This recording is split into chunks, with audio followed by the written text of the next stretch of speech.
तुम्हारे तथाकथित महात्माओं को तुम देखो, इनके भीतर तुम बुद्धि ना पाओगे।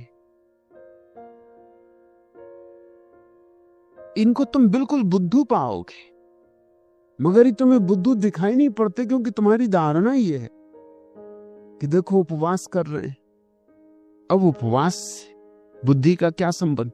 बुद्धिमान आदमी उपवास करेगा ही क्यों? जितनी जरूरत होगी उतना भोजन करेगा, न ज्यादा भोजन करेगा न कम भोजन करेगा। बुद्धिमान आदमी तो हमेशा समता से जिएगा। शरीर की जरूरत है उतना भोजन देगा, ज्यादा नहीं देगा क्योंकि ज्यादा शरीर पर बोझ होता है, कम भी नहीं देगा क्योंकि कम शरीर की हत्या करना है। बुद्धिमान व्यक्ति उतना देगा जितना आवश्यक हो, उतना सोएगा जितना आवश्यक है, उतना श्रम करेगा जितना आवश्यक है। ये तो बुद्धुओं के लक्षण है। या तो कम खाएंगे या ज्यादा खाएंगे, या तो कम सोएंगे या ज्यादा सोएंगे, या तो कम श्रम करेंगे या ज्यादा श्रम करेंगे, कभी मध्य में ना हो पाएंगे। गांव में एक प्रसिद्ध नेताजी का भाषण होने वाला था। वे सभा स्थल पर पहुंचे तो देखा वहां सिर्फ एक ही श्रोता बैठा था। नेताजी ने उससे पूछा, अब क्या करना चाहिए? जैसा आप ठीक समझे, उसने उत्तर दिया, मैं एक मामूली किसान और ये जानता हूं कि जब मैं 20 गायों को चारा डालने जाता हूं और यदि वहां सिर्फ एक गाय भी हो तो मैं उसे बिना चारा दिए लौट नहीं आता। उसके उत्तर से प्रभावित हो नेताजी ने भाषण दिया। 1 घंटे बाद जब उनका धुआंधार भाषण समाप्त हुआ तो नेताजी ने ग्रामीण से पूछा, कहो भाई कैसा रहा? बहुत सुंदर, किसान बोला, लेकिन मैं तो एक मामूली किसान हूं और सिर्फ ये जानता हूं कि 20 गायों की जगह मुझे यदि एक गाय मिले तो मुझे उसको सबका चारा नहीं खिला देना चाहिए।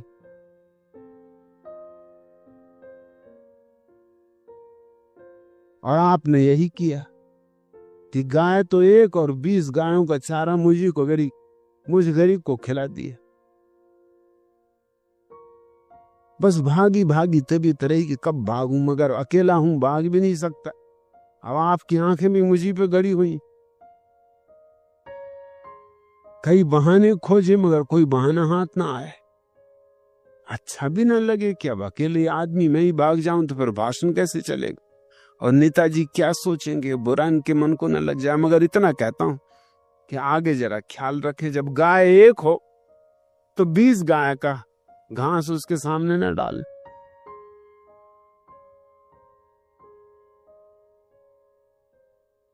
एक साधारण किसान में भी ज्यादा बुद्धि होती तुम्हारे नेताओं से।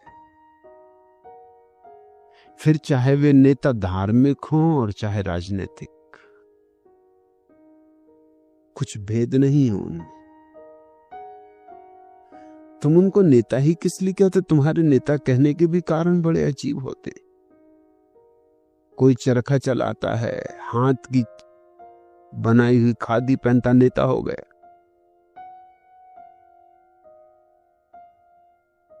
कोई उपवास करता है, 2-3 घंटे शीर्षासन करता है, महात्मा हो गया। इसमें बुद्धिमत्ता का कहीं भी कोई संबंध है? चरखा चलाने में कोई बहुत बुद्धिमत्ता की जरूरत है? थोड़ी बहुत पहले रही लियो तो चरखा चलाते चलाते नष्ट हो जाएगी। चरखा चलाओगे, चरखा ही हो जाओगे। बस खोपड़ी में वही चरखा घूमता रहेगा। और कुछ तो और भी पहुंचे हुए तकली चला रही, बैठे बैठे तकली ही घुमाते रहते।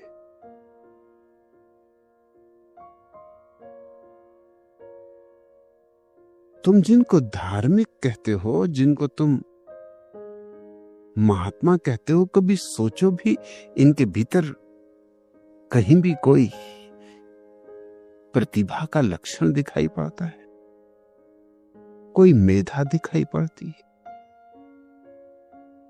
और अगर मेधा ही ना हो तो ब्रह्मचर्य नहीं है, ये समझ लेना। क्योंकि ब्रह्मचर्य का और क्या सबूत हो सकता है? सबसे बड़ा सबूत होगा प्रतिभा की अभिव्यक्ति, प्रतिभा के हजार हजार फूल खिल जाना, प्रतिभा के कमल खुल जाना, प्रतिभा की सुगंध उड़ जाना। उनके कृत्य में भी प्रतिभा होगी, उनके उठने बैठने में, चलने फिरने में भी। इसलिए चर्या, चलना फिरना, उठना बैठना, उनके जीवन के हर एक कृत्य में तुम एक धार पाओगे, एक चमक पाओगे, एक ओज पाओगे। लेकिन तुम्हारे धार्मिक नेताओं की जिंदगी में तुम जंग लगी पाओगे, और जितनी ज्यादा जंग चढ़ी हो उन पर, उतने ही तुमको वो जचेंगे। क्योंकि तुम्हारी धारणाएं, तुम्हारी मान्यताएं। अब कोई आदमी खड़ा है 10 साल से, खड़े श्री बाबा हो गए। 10 साल से खड़े हो, इससे क्या प्रतिभा का लेना देना है? दुनिया में कौन सा सौंदर्य बढ़ रहा है तुम्हारे खड़े होने से? कौन सी संपदा बढ़ रही, कौन सा सुख बढ़ रहा है, कौन सी शांति बढ़ रही? मगर भक्तगणों की भीड़ लगी हुई, भजन कीर्तन चल रहा है। क्योंकि खड़े श्री बाबा 10 साल से खड़े, 10 साल से नहीं 10,000 साल से खड़े हों। इनके खड़े होने से क्या होता है? ये खड़े खड़े ठूंठ हो गए हों तो भी क्या होता है? या कोई मौन हो गया। मेरे एक मित्र मेरे साथ एक बार कलकत्ता यात्रा पर गए। रास्ते में यूं बात कर रहे थे।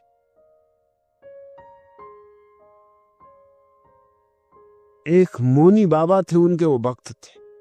मैंने उनसे पूछा कि मौनी बाबा, मैं तुम्हें क्या खास बात दिखाई पड़ती? अरे उनका खास बात, आज 20 साल से मौन। मैंने कहा इसमें तो कुछ खास बात नहीं।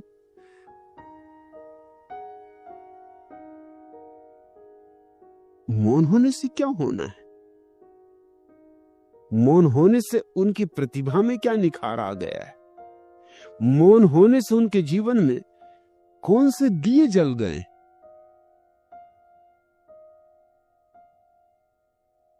अगर वो बुद्धू थे 20 साल पहले, तो मौन होने से और बुद्धू हो गए हों। उनका अरे आप भी कैसी बात करते? अगर वो बुद्धू होते तो इतने लोग उनको कैसे पूछते? कोई मैं अकेले ही पूछता हूं, कितने लोग पूछते? अब मैंने कहा ये दूसरी बात तुम उठा रहे हो। उन दूसरों से मैं पूछूंगा तो वो कहेंगे कि कितने लोग पूछते, उसमें तुम्हारी गिनती करेंगे। तो तुम दूसरों को देख के पूछ रहे हो। मैंने कहा तुम एक काम करो, मेरे साथ तुम कलकत्ता चल ही रहे हो, तुम 3 दिन मौन रह जाओ और मैं देखो तुम्हारी पूजा करवा दूंगा। उन्होंने कहा आप क्या कहते, मेरी कौन पूजा करेगा? मुझ में कुछ है ही नहीं। मैंने कहा तुम चुप तो रहो, 3 दिन चुप रहना। और पूरा भी नहीं कहता। रात जब सब चले जाएं, दरवाजा बंद करके, तुम्हें जो भी मुझसे कहना हो कह लेना, क्योंकि दिन भर रुके रहोगे, घबरा जाओगे। दुकानदार आदमी हो, 24 घंटे बात करते हो। रात एकांत में तुम मुझसे बोलने की स्वतंत्रता रखना, मगर दिन में लाख कुछ हो जाए, अपने को बिल्कुल बांधे रखना, बोलना ही मत। कुछ अगर बोलनी होगा तुम्हारे लिए तो मैं बोल दूंगा, जैसी आपकी मर्जी। उनको बात जची कर देख लेने जैसी। कलकत्ते में ठहरता था सोहनलाल दुगड़ के घर पर। वो कलकत्ता के एक बड़े करोड़पति थे। जब मैं उनके घर पहुंचा, वो मुझे लेने आए तो उन्होंने पूछा कि आपके साथ कौन है? मैंने कहा ये मौनी बाबा। मौनी बाबा, इनकी क्या खूबी? उन्होंने कहा 30 साल से मौन। वो एकदम उनके पैरों पर गिरे। वो बेचारे सज्जन जो दुकानदारी करते थे, कपड़ा बेचते थे, और कपड़ा भी कुछ खास नहीं, कट फीस की एक छोटी सी दुकान की। सोनलाल दुगा जैसा करोड़पति उनके पैरों पर गिरे। सख्शाए भी, मैंने उनको इशारा किया कि सख्शाना मत। अब जब मौनी बाबा बन गए तो अब डरना मत, अभी तो बहुत कुछ होगा, ये तो शुरुआत। जब सोनलाल दुगर तुम्हारे पैर में गिरेंगे तो अभी तुम कलकत्ते के सब मारवाड़ियों को गिरते देखोगे, तुम घबराते क्या? तुम रुको जरा। वो तो इतने घबरा गए कि वो मुझे हाथ से धक्का मारेंगे। रिया, ये बात ठीक नहीं।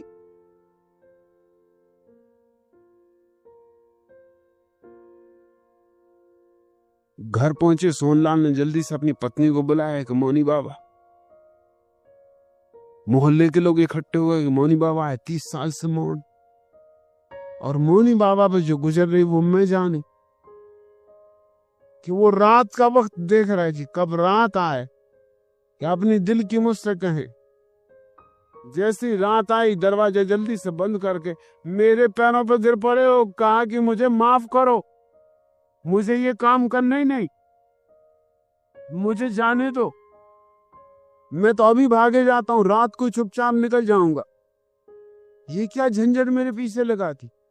इतने इतने बड़े लोग जिनके घर मुझे अगर मिलने भी जाना होता तो कोई मिलने नहीं देता, चपरासी भीतर नहीं घुसने देता। और मेरे पैर पे गिरते तो मुझको बड़ा संकोच लगता है। और स्त्रियों की सुंदर से सुंदर स्त्रियां मेरे पैर छू रही, ये क्या करवा रहे हो आप? मैं कुछ नहीं करवा रहा हूं, ये मैं तुमको बता रहा हूं कि कैसी कैसी बेवकूफियां इस देश में। तुम भी उन्हीं बेवकूफों में हो जिसकी तुम 20 साल से पूजा कर रहे हो, और तुम तो अभी सिर्फ 5-6 घंटे ही मौन रहे हो। ये चमत्कार, अभी तुम 3 दिन रुको तो अभी तुम देखना इलाज शुरू हो जाएंगे, बीमारियां ठीक होने लगेंगी।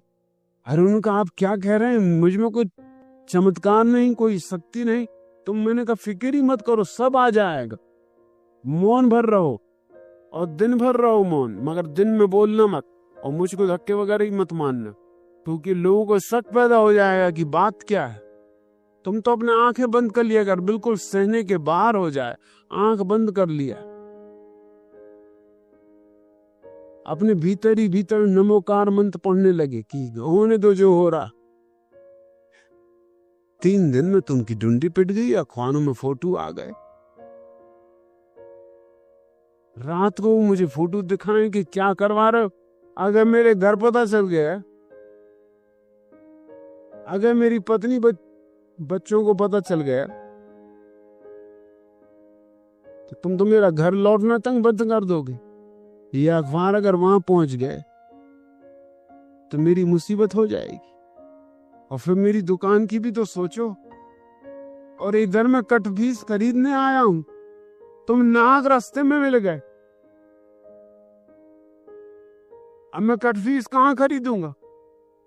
ये कलकत्ते का बाजार तो खत्म, क्योंकि जिनके यहाँ से मैं कट फीस खरीदता था वो लोग भी मेरे पैर छू रहे, और कई तो मुझे गौर से देखते भी है कि शकल कुछ पहचानी मालूम होती।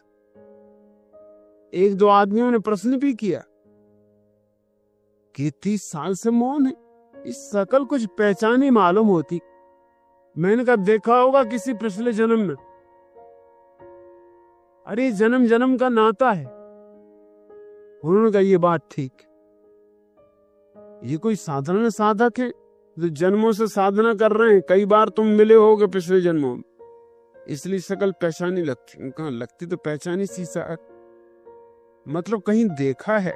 और ऐसा भी नहीं लगता है कि पिछले जन्म में देखा, इसी जन्म में देखा है। मैंने कहा ये बड़े पहुंचे हुए पुरुष है, एक ही साथ कई नगरों में एक साथ प्रकट हो जाता। वो मुझे हुद्दे मारे कि मत ऐसी बात कहो।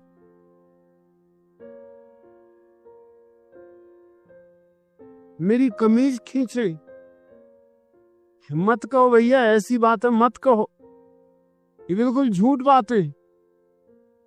मगर लोग मान रहे, मिठाइयां आने लगी, फल आने लगे, और रात मुझको कहें कि क्या करवा रहा है, इतनी मिठाइयां फल में कहां ले जाऊं, तुम ले जाना, घर बाल बच्चों को मोहल्ले में बंटवा देना।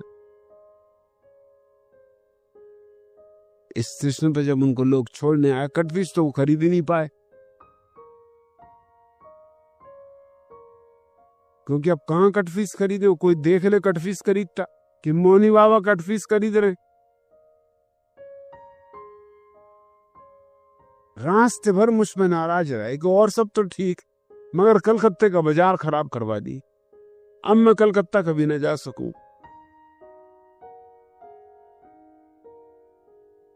मैंने उसका तुम घबराओ मत, तुम एक काम करो, दाढ़ी बढ़ा लो, अगली बार जब कलकत्ता जाओ दाढ़ी मूछ बढ़ा के चले जाना। हाँ, उनका ये बात जचती।